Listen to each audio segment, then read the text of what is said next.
જો આ મોહનથાળ બનાવવાનું છે. ઘી અને દૂધનું ધાબું દેવાનું છે તો મસ્ત કણીવાળો સારો બને. આ નાખું દૂધ.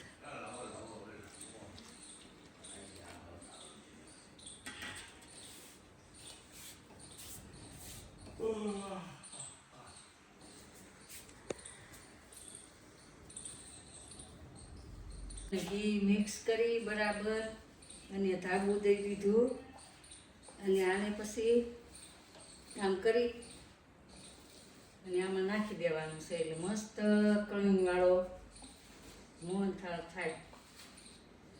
નકરો શેણાનો લોટ જ છે. ઘી આવી ગયું છે, મૂળ દઈ દીધું છે, શેકવા નાખી દીધો છે. શેકાઈ જાય ને પછી એનું સાહણ લેવાનું છે. સાઈડમાં ઓલા મઠોટી તો જો ઘી ઓછું પીડ્યું ને થોડુંક નાખી દઈએ ઘી. હરખું થાય.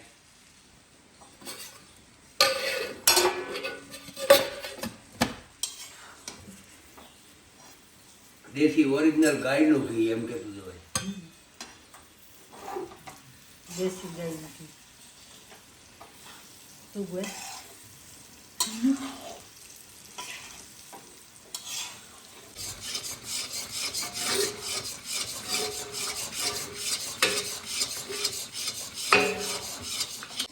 હવે આપણે અહીં 1 કિલો ચણાના લોટ હારે 1 કિલો ખાંડ એમાં 2 ગ્લાસ પાણી એડ કરીને એની ચાસણી લેવાની છે. અને અહીંયા આપણો લોટ શેકાવા માંડ્યો છે.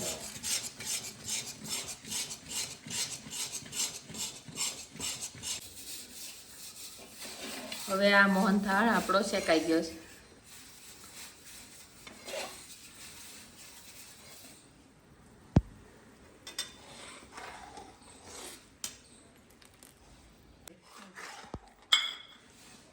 હવે 1.5 તારની ચાસણી થઈ ગઈ છે. એની અંદર આપણે એલચીનો પાવડર નાખવાનો છે.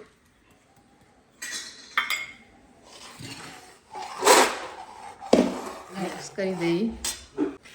હવે આ ચાસણીને આપણે શેકેલા લોટમાં નાખી દેવાની છે.